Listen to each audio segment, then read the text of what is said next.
Gonzalo Cosia. Bueno, ustedes ya lo conocen a Gonzalo, soy psiquiatra, trabaja en el Hospital Tobar García.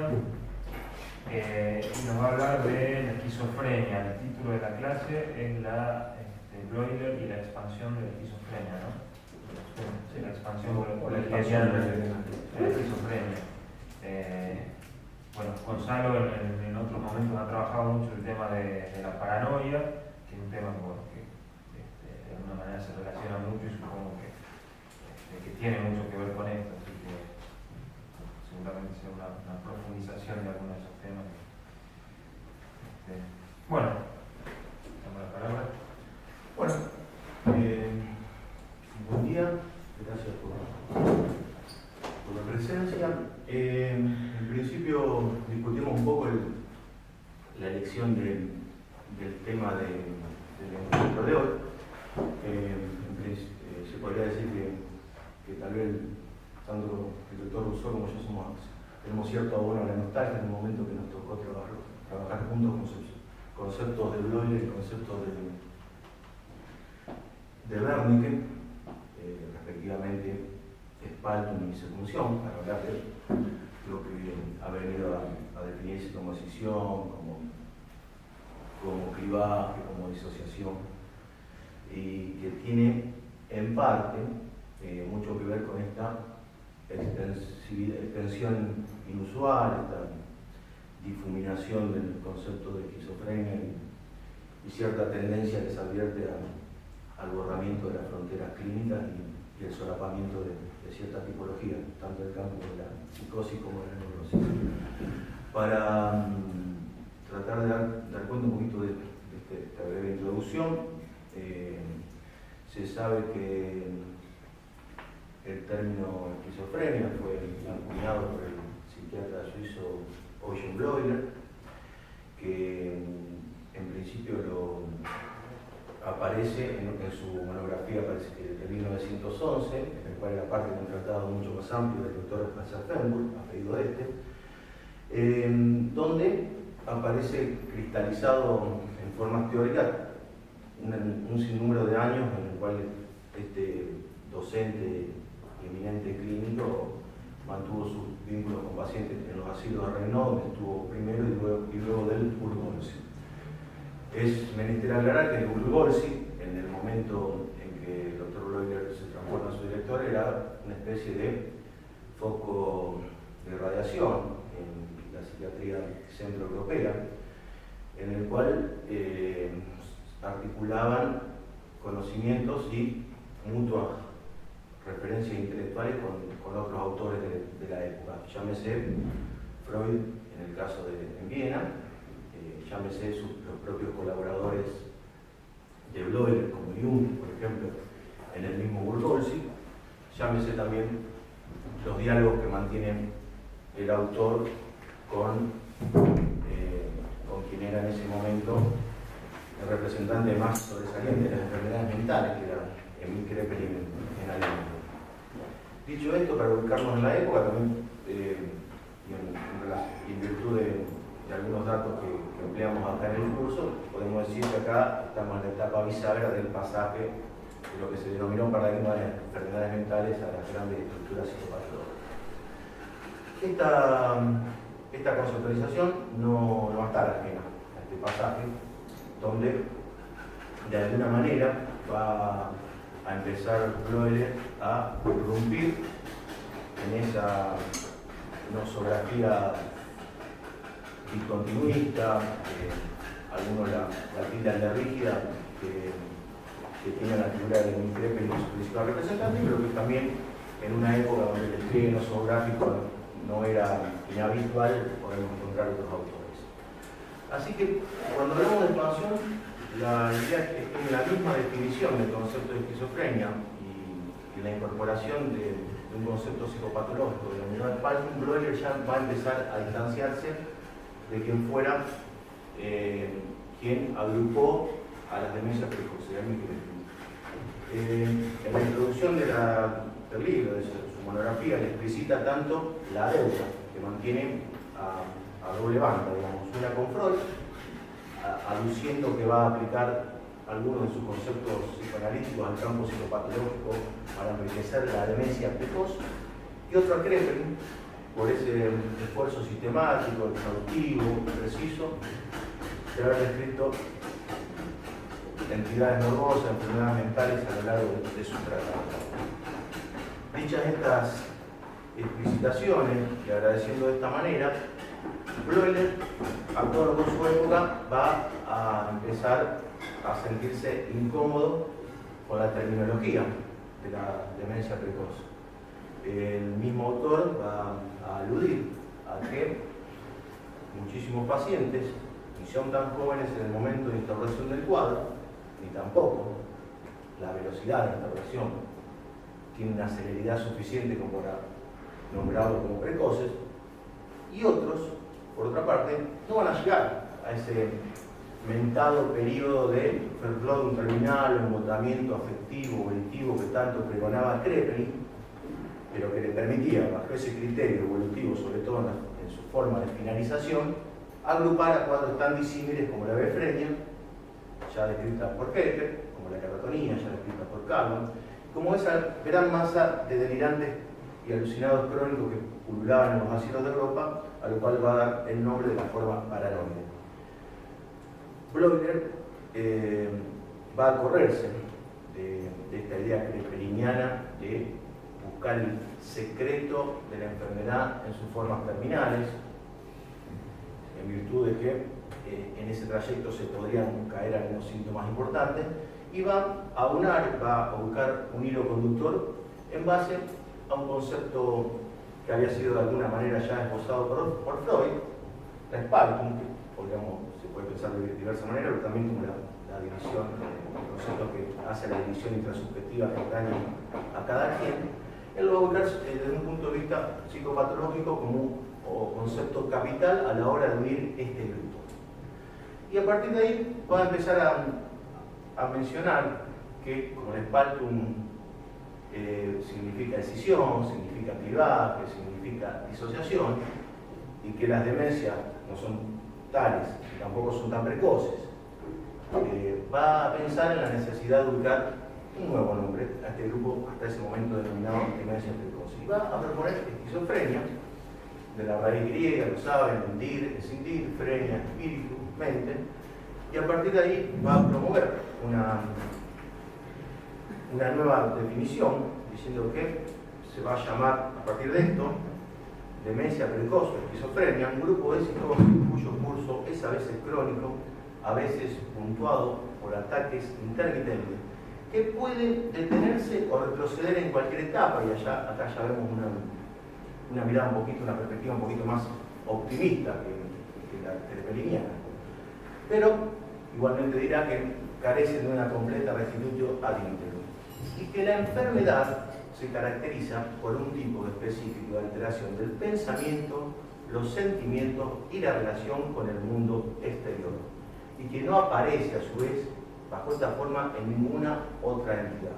O sea, en estas tres frases uno puede ir ubicando una perspectiva psicopatológica,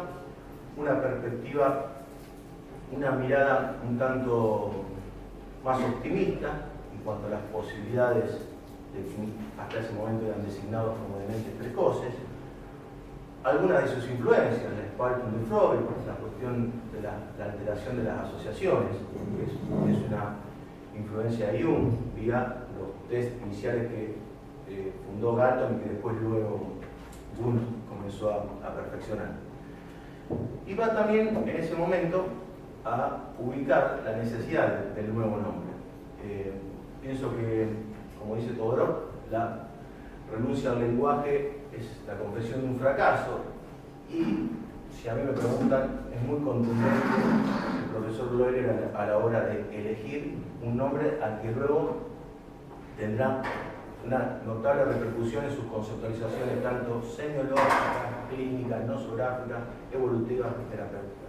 Él dice que no desconoce que en esa época, y tampoco se desconocía, la necesidad de cambiarle el nombre a la demencia precoz. Se proponían la demencia secuntiva, se proponían la ataxia intrapsíquica, la disarmonía intrapsíquica. Son formas de alguna manera rubricar esta fragmentación, esta descomposición de las funciones psíquicas a las que alude el mencionado autor. ¿Puedes repetir la frase de Fodor? Que la renuncia al lenguaje es la confesión de un fracaso. Bien, entonces nos va a hablar que se verifica así un espaltum, una escisión, una disociación, un clivaje, van a las diferentes traducciones de las funciones psíquicas. Y nos va a decir que si la enfermedad es franca, la personalidad pierde su unidad y en diferentes momentos diferentes complejos psíquicos pueden representarlo. Acá podemos encontrar ya un preanuncio, como decíamos, un anuncio del recorrido teórico que va a suscitar el autor. En principio, esta definición atañe a tres cuestiones fundamentales a mi juicio: la espalda de las funciones psíquicas en complejos independientes, lo cual atenta contra la unidad de la personalidad, las alteraciones, por ende, que va a tramar en el tejido asociativo y en los trastornos afectivos. Asociación-afecto, digamos, dos términos en los que Bloyer viene trabajando ya de su antiguo libro de afectividad, subjetividad y paranoia. O sea, lo va a traer aquí, incorporado también con la noción de espalda. Entonces, aquí lo que se ve, a través de un concepto psicopatológico, la necesidad es de ser un grupo restrictivo, bien delimitado, pero que, a mi juicio, podremos ir viendo en su recorrido ciertas laxitudes que hacen que este intento de limitación, este intento de restricción, no hace más que expandir, digamos, inusitadamente el campo de la esquizofrenia, como decía. Cuestión que no lo podría haber hecho con otra terminología y con otra mirada clínica Kraepelin con la demencia precoz, pues, ya con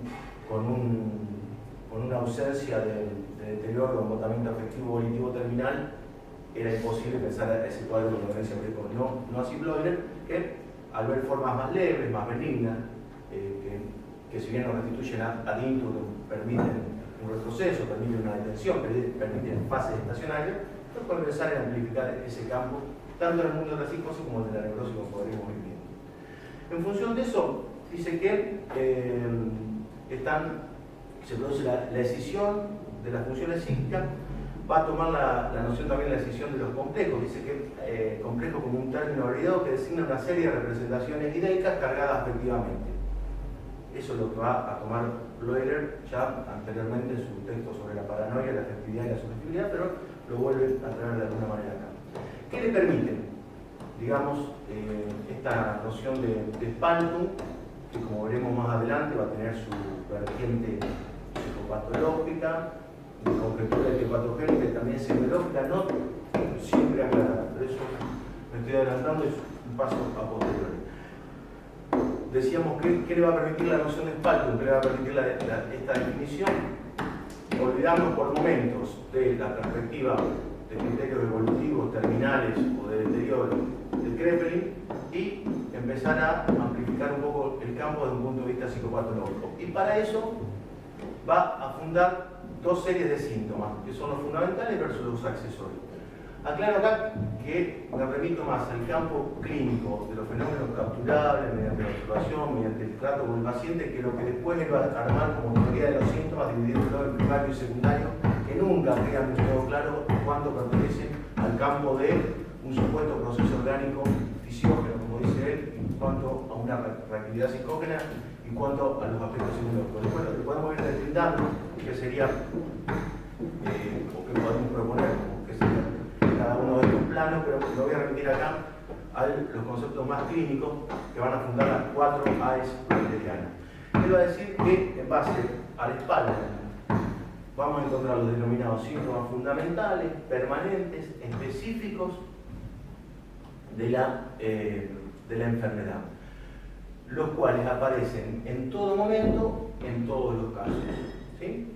¿Y cuáles son estos síntomas en virtud de esa decisión? Fundamentalmente va a empezar a hablar de la alteración en las asociaciones, lo que permite, en este caso, empezar a ubicar conceptos más clínicos capturables, digamos, porque aquí es bastante, a mi juicio, es la parte como más sólida de su teoría, donde evidentemente esta alteración en la asociación que él evoca en el enfermo, en esa pérdida de unidad, esa fragmentación, se puede ubicar semiológicamente en el clásico barrage o interceptación o blocking, se puede ubicar también en las famosas incoherencias y digregaciones del pensamiento. Incluso se puede ubicar en lo que el autor dice, el pensamiento por asonancia, las asociaciones indirectas, la condensación, la contracción de ideas, la pobreza ideativa, incluso el monoideo. Entonces nos dice que aquí las asociaciones van a perder su coherencia y entre los miles de hilos asociativos que ordenan el pensamiento, esta afección parece interrumpir azarosamente, a veces a algunos, a veces a todo un grupo y a veces a amplios segmentos. De aquí que este pequeño párrafo final nos da una amplitud espectral de formas relativamente leves, benignas, hasta la forma de lo que él va a denominar la pseudodemencia esquizofrénica y después le denomina demencia esquizofrénica. ¿Sí? Pero ya tenemos acá en esta frase, digamos, ubicando la ligera interrupción de estos hilos asociativos como las formas más leves, benignas, susceptibles de confundirse con otros cuadros, versus aquellos cuadros que serían similares a los pacientes embotados afectivos efectivamente de los que hablaba antes. No obstante, Bloyer, como veremos, en función de los pronósticos, no va a hablar de una pseudodemencia que está atada a todos estos parámetros psicopatológicos de los que venimos hablando. Entonces, graficando, ubicado en el campo semiológico, asociaciones por asonancia, condensaciones, ¿sí? Contracción de ideas, la tendencia a las estereotipias, pobreza ideativa, incluso el monoideo. Esto en cuanto a la repercusión de los contenidos. En el curso de las asociaciones vamos a hablar del blocking, del barrage, de la interceptación. No se le escapa al autor que esto es necesario establecer un distingo semiológico, apela a los mecanismos de relojería para distinguir el clásico blocking versus el pensamiento de flujo identificado de los cuadros melancoliformes. Incluso habla de el flujo de una canilla que de repente se cierra y que impide abruptamente el fluir, el discurrir del agua, en este caso será el discurrir del flujo de las asociaciones de ideas. La detención abrupta. También, por lo contrario, nos habla de un curso incoherente, de una digregación del pensamiento, incluso de un pensamiento acelerado, pero que va a distinguir también, digamos, lo que podría suponer un exceso maníaco por la superficialidad del afecto. Es decir, empieza como a engarzar todas estas AES, asociación, afectividad, ambivalencia, falta una que es el óptimo, pero para tomar esto, empieza a engarzar, a marcar una trama semiológica psicopatológica que le permite dar cuenta de la sintomatología de los pacientes. ¿Qué decir de la afectividad? Término caro al discurso bloileriano, en el cual ya está presente en su noción de paranoia, y veremos si nos damos tiempo como para retomarlo.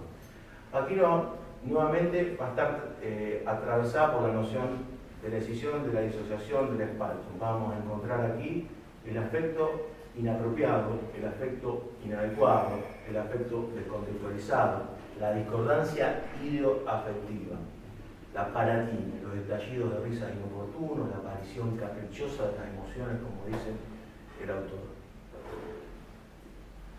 Pasa luego a un tercer punto, que es la ambivalencia, como parte de estas AES de los síntomas fundamentales, donde el autor nos va a decir que se le otorga, digamos, sentidos antagónicos a un mismo elemento psíquico, a un mismo objeto. Es decir, podemos hablar entonces de una ambivalencia afectiva, el amor-odio, que yo, a mi juicio, creo que no necesariamente es patrimonio exclusivo de la psicosis y la esquizofrenia, pero si lo toma de esa manera, podemos pensar la ambivalencia volitiva, que le va a denominar como ambitendencia y que lo va a ubicar como una de las sintomatologías de los desórdenes de la psicomotilidad de una forma catatónica. Y podemos ubicar también la ambivalencia intelectual. Él da un ejemplo: soy el doctor H, no soy el doctor H. Uno lo ve en los pacientes: soy Juan, soy fulano tal, soy Jesucristo. Y eso es, digamos, en ciertos perfiles clínicos, digamos, no fácilmente capturables, pero de alguna manera de aparición con cierta constancia. Va a terminar entonces de complementar estas 4 A's que ya dijimos, que son parte de los síntomas fundamentales, permanentes, específicos, que están en todos los casos y en todo momento, que va a tener una relevancia a la hora de pensar la nosografía weileriana, como veremos después. Va por último a ubicar la ruptura, el divorcio con la realidad o autismo. Término que el autor reconoce, que toma del autoerotismo freudiano, pero el cual extracta, digamos, y despoja de la connotación de la libido sexual, para ubicar fundamentalmente el desapego con la realidad, combinado con una predominancia relativa o absoluta a sumergirse en un mundo interior. Autismo aquí como síntoma, como parte de los síntomas fundamentales, tomado luego por Kanner para describir una entidad de ciertas características de la psiquiatría infanto-juvenil. Dice que se han encerrado en la crisalia con sus deseos y anhelos que consideran cumplidos. Lo que consideran cumplido es interesante porque después se va a ver que él hace una distinción con la paranoia, a la hora de pensar de dónde forma el paranoico el sistema delirante en relación a la insuficiencia o esa contradicción entre el deseo cumplido y las pretensiones. Pero no sé si tendrán una relación, pero al leer el otro texto se ve un hilo conductor. Dice, se han encerrado en su crisálida con sus deseos y anhelos que consideran cumplidos o con las figuraciones de sus ideas persecutoras. Y habla del autismo como una lesión que concierne al vínculo entre la vida interior y el mundo externo.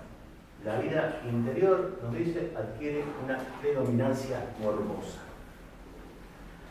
Bueno, toda esta sintomatología ya lo va a ubicar con ciertas expectativas nosográficas y la manera de expandir y redimensionar el campo de la esquizofrenia, con una noción un poquito más vasta de lo que pretendería incluso las palabras en principio. Va a mencionar en articulación con estos síntomas fundamentales a los síntomas accesorios. Los síntomas accesorios, en palabras del autor, son aquellos que no están presentes en todos los casos, que se hacen presentes en determinados periodos, fases, pero que le otorgan la estridencia sintomática al cortejo y que van a permitir imprimirle un sello exterior, un rostro, a esa manera de tipificar esta psicosis. Y hablamos de la sintomatología paranoide, donde en una similitud con Kraepelin va a tomar toda la masa de delirantes y alucinados, sobre todo persecutorios, y alucinados sobre todo en función de lo acústico verbal, en función de los electropáticos, eso va a marcar cierta precisión. Va a tomar todos los síntomas de la psicomotilidad, ya de alguna manera precisados por Kraepelin vía Kalman, que fue el que escribió La locura de tensión o catatonia en su monografía. Nos hablará entonces, como ya dijimos, del estupor catatónico, de ciertas impulsiones catatónicas, de la catalepsia, de las ambitendencias, del mutismo, de la obediencia automática, del negativismo, en una descripción rica, pero que no difiere sustancialmente de las previas. Va de alguna manera a empobrecer el concepto de hebefrenia, el autor. Va a definir la hebefrenia por aquel subgrupo clínico en el cual no se encuentran fuertemente sostenido por las ideas paranoides, por las alucinaciones, que tampoco tienen los síntomas y los signos de la psicomotilidad, como la catatonia, pero que tienen un periodo agudo y un rápido deterioro. Despojando por ahí, definiéndolo por el costado negativo y despojando aspectos positivos que ya habían sido descritos por algunos autores y que siguieron siendo profundizados por otros, en cuanto a la superficialidad del afecto, el patetismo, las actitudes bizarras, la afectación teatral del hebefrénico. En ese sentido, es como que las descripciones que existían hasta ese momento, incluso las que vinieron después, quedan un poquito empobrecidas a la hora de pensarlo. ¿Sí?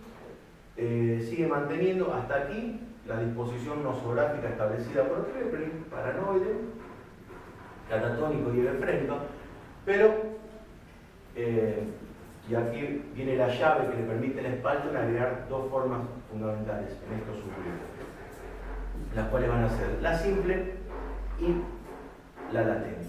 O sea, va a ubicar la simple como aquella que está solamente, o aquel enfermo provisto de los síntomas fundamentales, en los cuales establece un catálogo prácticamente de imprecisiones que podríamos resumirlas haciendo eco de la lectura del autor. Dice: los que hacen inseguro nuestro mundo bajo el aspecto de psicópatas, degenerados, insanos, morales, consumidores de alcohol y quizás personas normales. Dice, una gran parte de las cabezas torcidas. Y añade otra forma de latente, no exhibida a mi juicio de imprecisiones, hablando de personas irritables, caprichosas, solitarias, podría ser un síntoma, incluso excesivamente puntuales. Acá ya vemos, o sea, esta inversión de los términos de ubicar del lado accesorio a los síntomas productivos y otorgar dos subgrupos más a partir de la noción de Spaltung y los síntomas fundamentales, vemos que hay un hilo conductor que le permite establecer una expansión inusitada del campo de la esquizofrenia. Es decir, una manera de empezar a rediseñar un concepto espectral que aparece insinuado, a mi juicio, o por lo menos no tan explícito, en esta primera monografía, pero que a lo largo de su obra se va a ir cargando de una contundencia, a veces bien sostenida, a veces de alguna manera imprecisa.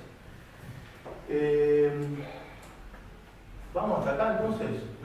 Una definición, un cuadro vertebrado por un concepto psicopatológico capital, síntomas que emanan de ese concepto psicopatológico capital, síntomas permanentes versus síntomas accesorios, síntomas permanentes y un concepto que permite ubicar dos subtipos, dos grupos nosográficos a los ya conocidos hasta ese momento, los cuales son como muy difíciles de delimitar, de establecer alguna frontera, pero que aparecen acá sostenidos a partir de la definición de la que hablamos. Bien.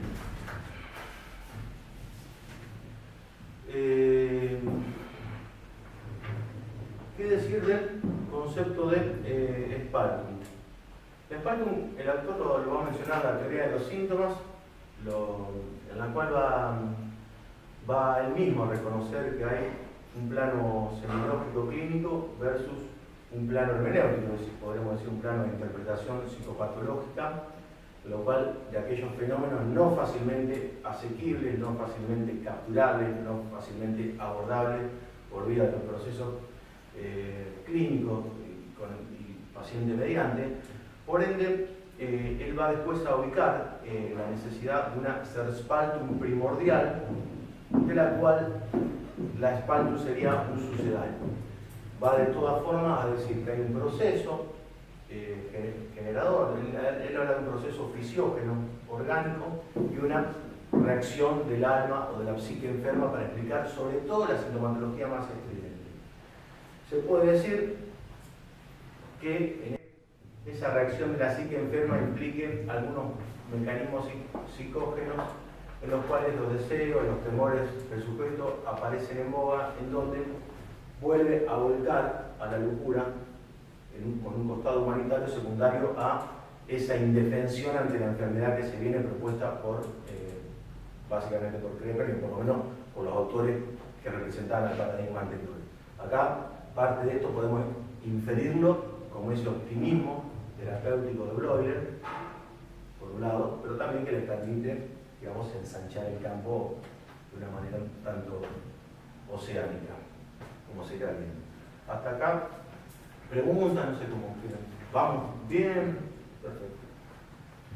Bueno, dice, igualmente, a pesar de todo lo que venimos nombrando, en esa ambivalencia, que hay un proceso orgánico, pero después que no se sabe mucho acerca de dicho proceso. Creo que la psicopatología de la esquizofrenia es una de las más interesantes y enigmáticas, y que se debe recurrir a hipótesis como tanto tiempo. Acá da lugar como a esta hermenéutica, esta interpretación psicopatológica de esa parte que podríamos separar de lo que es, y lo que hablábamos al principio, del plano más semiológico y evidenciable clínicamente, porque bueno, evidenciable con un poquito de mayor facilidad. Pero ya propone una lógica de la locura, se deja entrever a su manera. En esta instancia nos va a decir que estos síntomas surgidos directamente del proceso mórbido son los síntomas primarios, y los síntomas secundarios originados por la reacción de la psique enferma a esos procesos internos o externos. Dice que los síntomas primarios son los fenómenos necesarios de una enfermedad. Los secundarios pueden estar ausentes o cambiar sin que cambie el proceso patológico. Esto también nos da como una unidad subyacente de que si el proceso patológico está presente, digamos, cualquier cuadro o tipología clínica que a ojos del autor invoque la presencia de ese proceso puede ser puesto dentro del cajón desastre de la esquizofrenia, como tantas veces sucede y como ya preocupaba a varios autores. Herriego y Quiroga hablaban ya de que de alguna manera la expansión pluriana permite y habilita tanto autores demasiado cautelosos como demasiado osados para poner todo dentro del campo de la esquizofrenia. O sea, eso también ubica una vertiente de expansión. Serpaldum primordial, un espaldum como sucedáneo que la va a explicar, que empieza a explicar la sintomatología. Fundamentalmente, hasta aquí viene la obra monumental, que de alguna manera puso al autor, digamos, en un lugar destacado en el campo psicopatológico de la época, la obra por la cual le permite esta extensión inusitada, la obra por la cual también va a recibir las críticas precisamente por eso, pero hablamos de 1911 hasta aquí. Hay autores como Garrabet que nos van a decir que los síntomas fundamentales no constituyen en sí una sintomatología propiamente dicha, es decir, un conjunto de fenómenos que se puede percibir o observar directamente en la clínica, sino más bien en la hermenéutica, entendida como interpretación psicopatológica de estos fenómenos. Se puede intuir también que, por otra parte, acompañando dichas problemáticas, se encuentra uno de los sustratos de la expansión tentacular de la esquizofrenia, la cual va a absorber numerosas entidades a contramano, por ejemplo, del edificio nosológico francés de la época. O sea, época con un Krepel en declive, con un Bleuler en expansión y con una psiquiatría francesa parapetada detrás del segundo clasicismo, en los cuales habían ubicado los delirios crónicos en base a los denominados mecanismos intuitivos, alucinatorios, interpretativos, pasionales. Parapeto del lado francés, absorción inusitada de ciertas formas krepelianas por parte de Bleuler, agregado de dos formas simples y latentes en el plano nosográfico. 1911 es el año de esta publicación. Pasarán algunos años en los cuales digamos, la fama del autor no va a parar de crecer hasta ser invitado a dar una conferencia central, a la cual va a intitular La esquizofrenia, que es de 1926, en la cual todos estos argumentos, todos estos ingredientes que permitieron amplificar el campo de la psicosis esquizofrénica no van a hacer más que ser reafirmados, realzados, fundamentalmente en base al prestigio y también a mi juicio, a la prepotencia clínica del autor, y por tanto no lo vamos a encontrar eximido de ciertas imprecisiones. Va a arrancar la conferencia de la esquizofrenia, nuevamente halagando al genio de Krepelin, el cual, gracias a su sistemática, gracias a su exhaustiva precisión, va a poder hallar el cuadro de la demencia precoz, pero también va a hacer digamos, algún comentario de la importancia del diagnóstico diferencial, diciendo que la demencia precoz solamente podría ser reconocida en relación a la oposición a la locura maníaca depresiva. Es decir, va a ubicar ahí el distingo diferencial, halagando, digamos, de alguna manera, la oposición establecida por Kraepelin en base al mecanismo, al fundamento krepeliniano de la evolución terminal. Va a volver, y con el tema del nombre, él va a decir que el obstáculo principal hasta ese momento dice que no residía en los hechos clínicos en sí mismos. Pienso que esto que digo secundariamente tiene que ver con la primera frase. Para poder decir que el hecho clínico no obstaculizaba, no era el obstáculo principal, es necesario la a Kraepelin. Él va a abolir el hecho clínico krapeliniano fundado en la evolución, en el déficit terminal, con la espalda. De alguna manera, lo que está diciendo y no dice, a mi juicio, es que el obstáculo principal estaba en el nombre, pero también estaban los hechos, o por lo menos en la perspectiva en que los hechos eran observados en la época anterior. Y nos va a mencionar nuevamente con el nombre que con el fin de salir al paso de tales objeciones, él propuso el nombre de esquizofrenia, y siendo cordial con los anfitriones, va a mencionar también que si Yaslan se le hubiera ocurrido el nombre de discordancia previamente, él también lo hubiera empleado.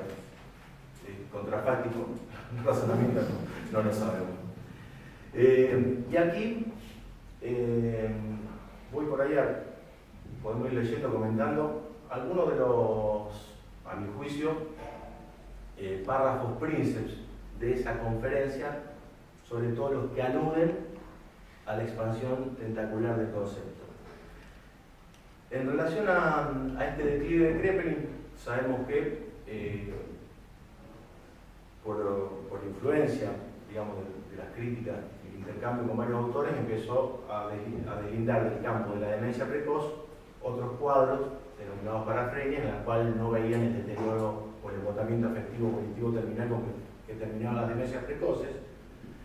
Por ende, Bloiler, ya advertido de esto, nos dice acá que yo mismo había dudado si unir al grupo de la demencia precoz las formas paranoides leves, en las cuales la personalidad del enfermo parece bien conservada. El propio Kraepelin separó estos casos bajo el nombre de parafrenia. Dicho de otra manera, ya no es necesario llamarlo parafrenia, sino mejor englobémoslo en el concepto de esquizofrenia. Va a hablar asimismo de que no es solo una entidad clínica, sino al mismo tiempo una entidad anatomopatológica. Va a decir que hay plena evidencia de un sustrato fisiógeno orgánico que la justifica para párrafos después o minutos después, porque es una conferencia, decir que no sabemos con exactitud cuál es el proceso orgánico que justifica la esquizofrenia. La ambivalencia, digamos, en el plano etiopatogénico que vuelve o reaparece en ese sentido. No va a ser tan ambivalente a la hora de ir proponiendo la difuminación de su concepto. Y entonces va a empezar a definir una serie de síntomas, luego de pasar de que la esquizofrenia es un concepto anatómico, etiológico y heredológico, va a decir que en relación a los síntomas se pueden enumerar una gran cantidad de síntomas de otras afecciones que nunca se encuentran en la esquizofrenia. Es decir, lo va a mencionar también otra vez por el costado negativo. Lo que nunca se encuentra en la esquizofrenia es parte de la esquizofrenia, digamos, si se lo puede pensar de esa manera. Y nos va a hablar, ya no tanto, no menciona la palabra espalda, tal vez precisamente por cierta confusión entre el plano hermenéutico psicopatológico versus el plano semiológico clínico del que hablamos hace un rato, y va a hablar de algo que por ahí es más visible clínicamente, del lowering o el relajamiento de las texturas asociativas del pensamiento. Aparece la palabra lowering o relajamiento,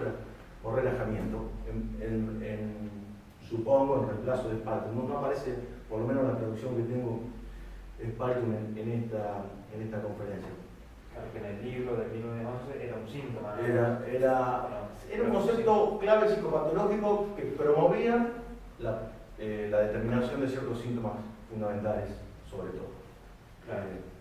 Pero que no quedaba claro si era en realidad una interpretación, una hermenéutica psicopatológica de un proceso oscuro o bien algo que corría por una vertiente semiológica. Cuando empecé hoy a hablar de síntomas fundamentales de agresión, traté de deslindar lo que después va a ser esto, que es un plano clínico, versus lo que es una teoría de los síntomas entre primarios y secundarios, que son los que más oscurece la noción, a mi juicio, digamos. Aquí no más, de ahí que viene después la necesidad de ubicar una ser spaltum primordial para tener una spaltum como sucedánea. No queda, por lo menos, no queda claro o cuánto de implicación y cuánto de separación tienen estos dos planos, el semiológico y el interpretativo psicopatológico. Más claro en ese sentido es Chaslan, que no aventura, sino que va a ubicar a la discordancia como desde un plano semiológico sin otras intenciones. Si se puede hacer un contrapunto y lo leen, podrán marcar eso.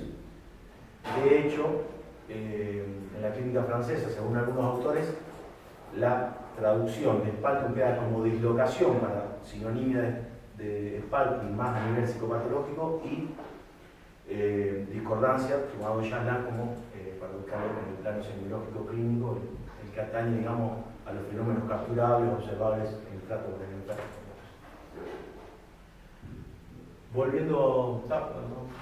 Volviendo a la conferencia, no vemos sino la necesidad de ir consolidando la expansión de la esquizofrenia, con algunos conceptos algunos cambiados, algunos más imprecisos y algunos más ambivalentes. Pero lo que se observa es, de alguna manera, esta intencionalidad, la cual puede ser rubricada por alguna frase, si no me las acuerdo, se las voy a leer.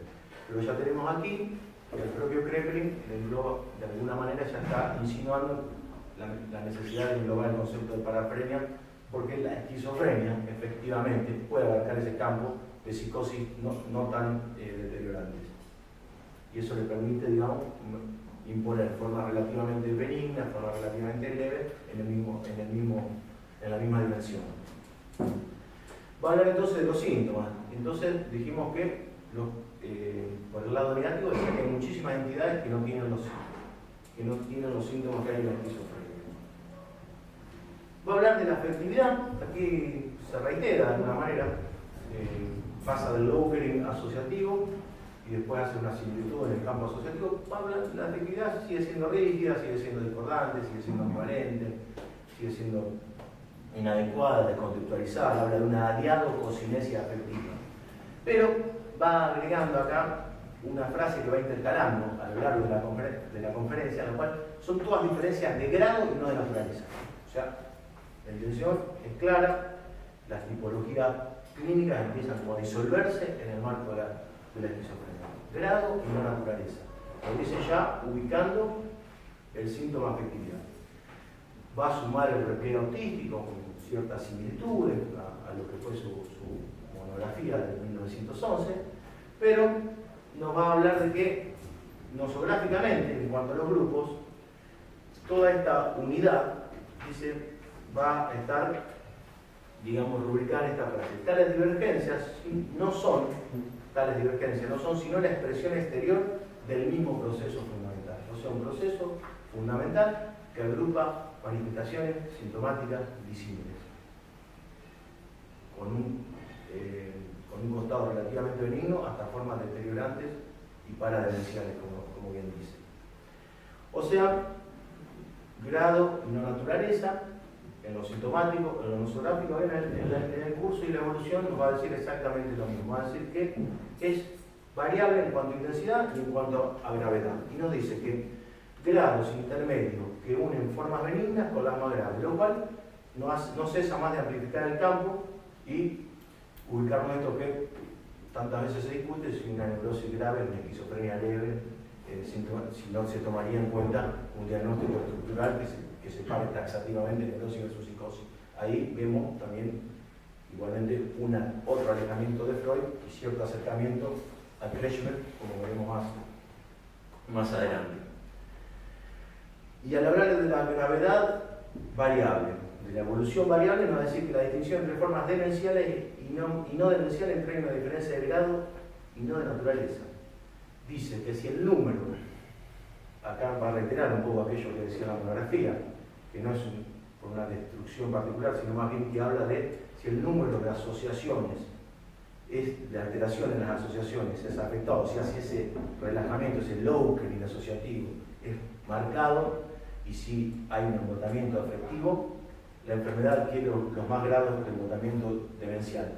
pero da la posibilidad de que si eso no fuera así, o sea, si la textura asociativa está deteriorada, pero no tanto, si la afectividad está de alguna manera permeada, pero no tanto, tenemos lugar a formas relativamente leves y benignas o a una situación estacionaria de la entidad.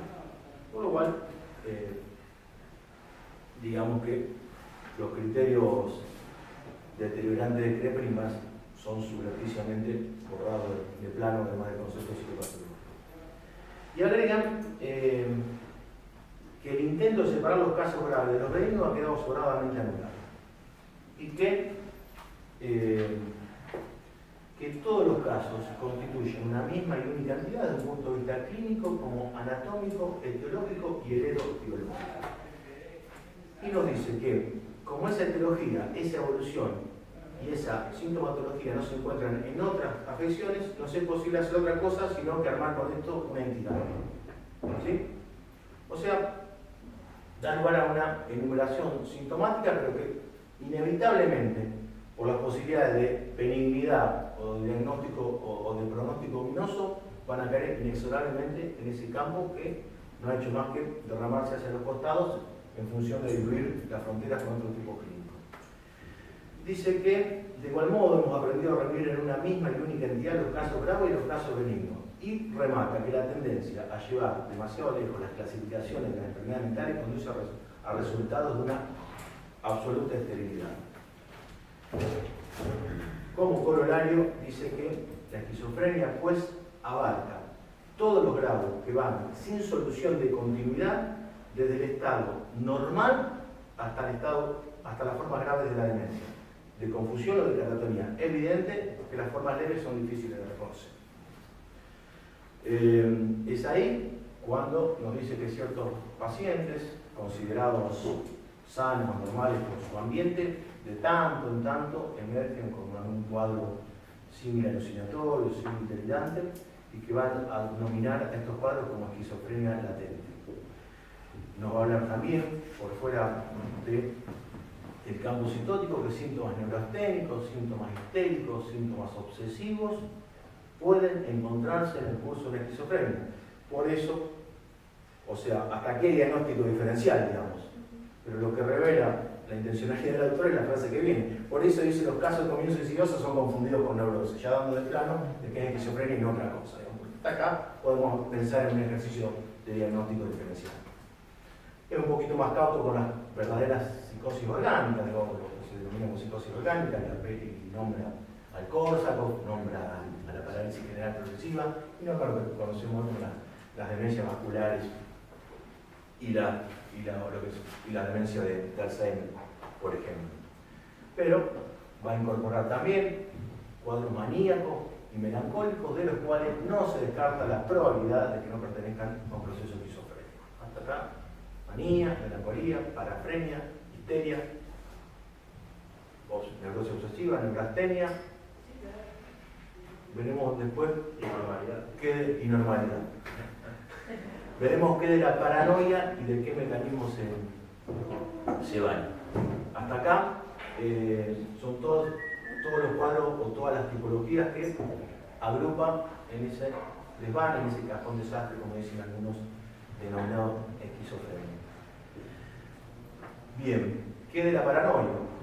Dice, ya en esta conferencia, y acá le agradezco al doctor Ingarina que me cedió gentilmente su libro de Afectividad, Subjetividad y Paranoia, que es un libro de 1906, pero desconozco esa primera edición, no he tenido el acceso, pero lo que se advierte es que la edición que me prestó el doctor coincide con el mismo año de la conferencia.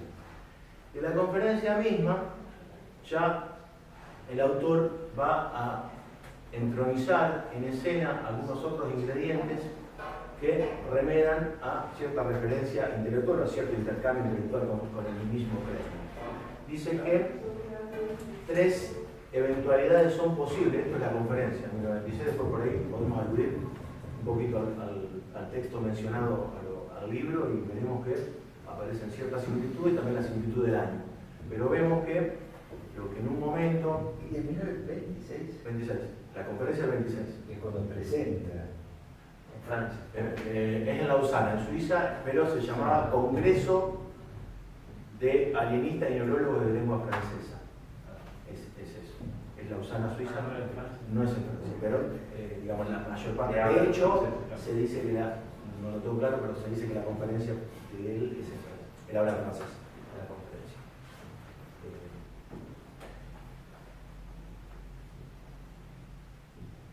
Bien.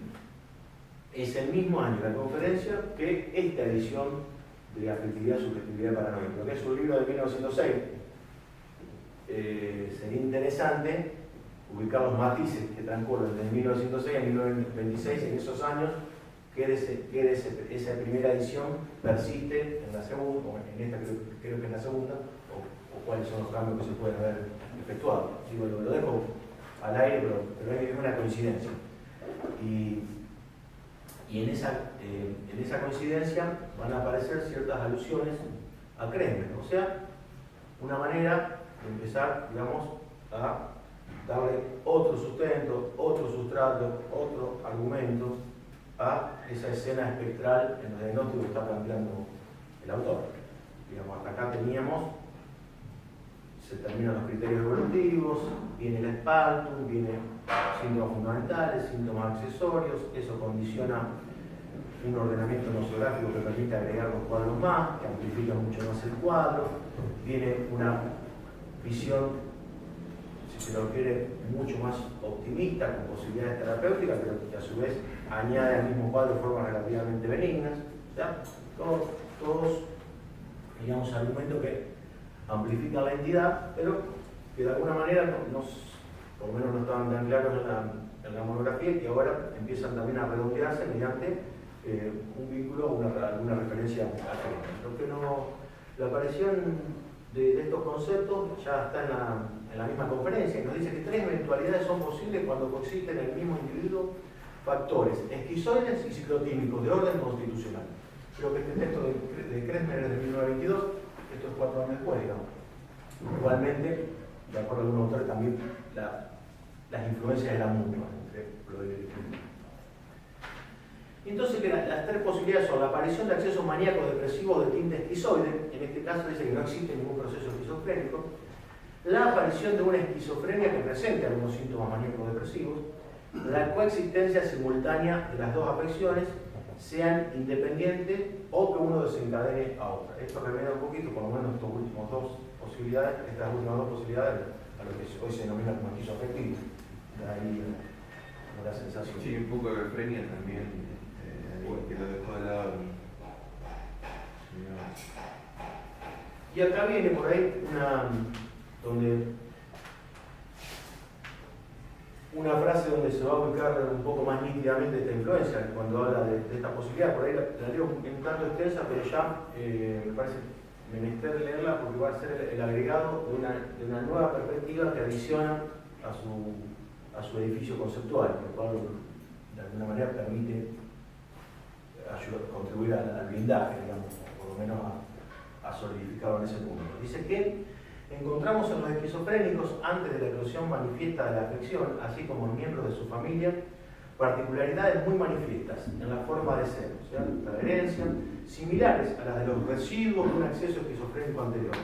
Por otra parte, desde el punto de vista cualitativo, son exactamente de la misma naturaleza que los síntomas de una esquizofrenia manifiesta. Acuérdense, diferencia de grado y no de naturaleza.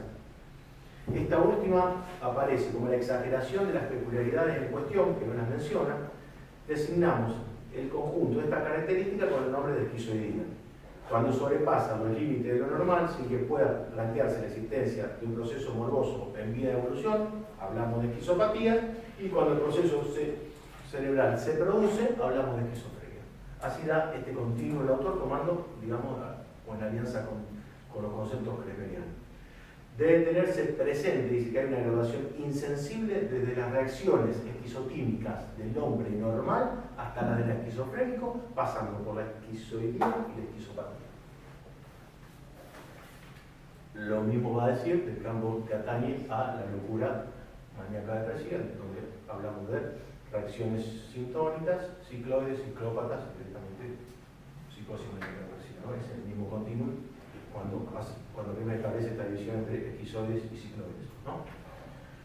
Bueno, hasta acá la conferencia, en la cual quiero articular un poco con el texto de afectividad, subjetividad y paranoia del que hablamos, pero que no hace más en este punto de prestar sustrato, prestar argumento a una clínica dimensional, continuista, que tiende como a diluir todas las entidades nosográficas, que por rígidas que nos parezcan, a mí es necesario reconocer como para ubicar las diferentes tipologías clínicas.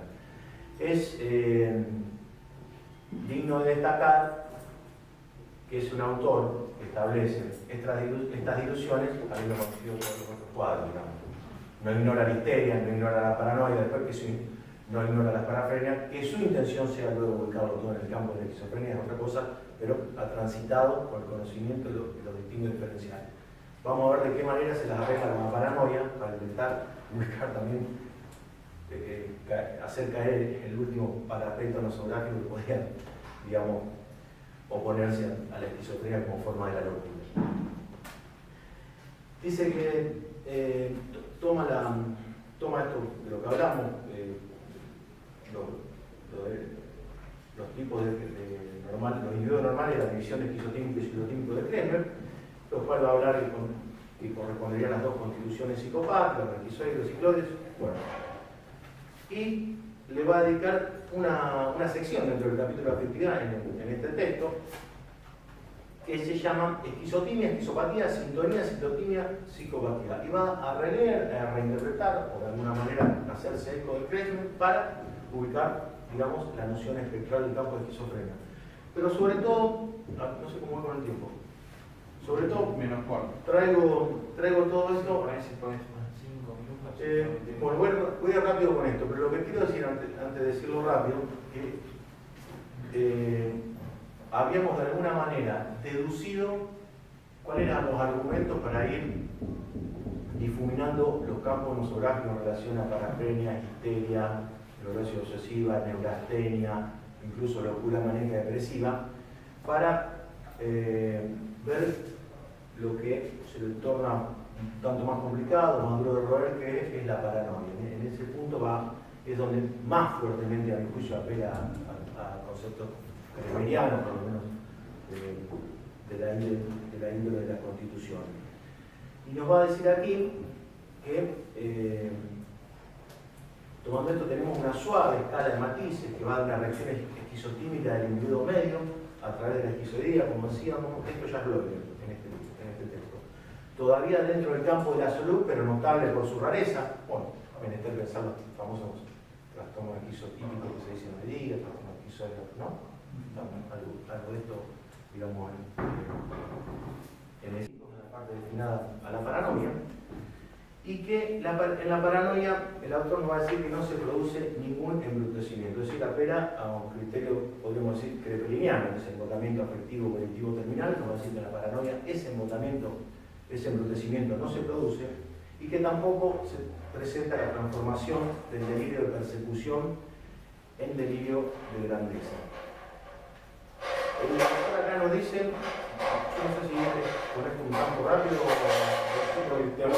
que no quede bueno, lo remito entonces a la parte de la objetividad de ese texto, donde la cuestión de la holotimia y la catatimia va a dar alguna explicación en relación a esto, y a todo un debate que tiene con el psiquiatra holandés Westerter acerca de las nociones de paranoia. Remito fundamentalmente a eso, y me restringo más a ciertas maniobras argumentales para ya ir de alguna manera insinuando que la paranoia no es sino una clase de esquizofrenia. Rapidito sería que dice que la falta de embrutecimiento en la paranoia no bastaría para deslindarlo de la esquizofrenia, ya que algunas esquizofrenias, como decíamos anteriormente, pueden permanecer detenidas en cualquier estadio con deterioro imperceptible. Y nos va a agregar, y acá tomamos teorías constitucionalistas, que cierta disposición esquizoide es condición previa para ambas enfermedades. Los futuros paranoicos muestran las mismas características que los futuros esquizofrénicos. Así dice, la esquizofrenia y la paranoia en suma aparecen sintomatológicamente como nacida de una misma raíz. ¿Cuál es esa raíz? La esquizopatía, a la cual se añade en la esquizofrenia un proceso físico y la paranoia solo la formación delirante psicógeno, consecutiva a la combinación con un determinado carácter.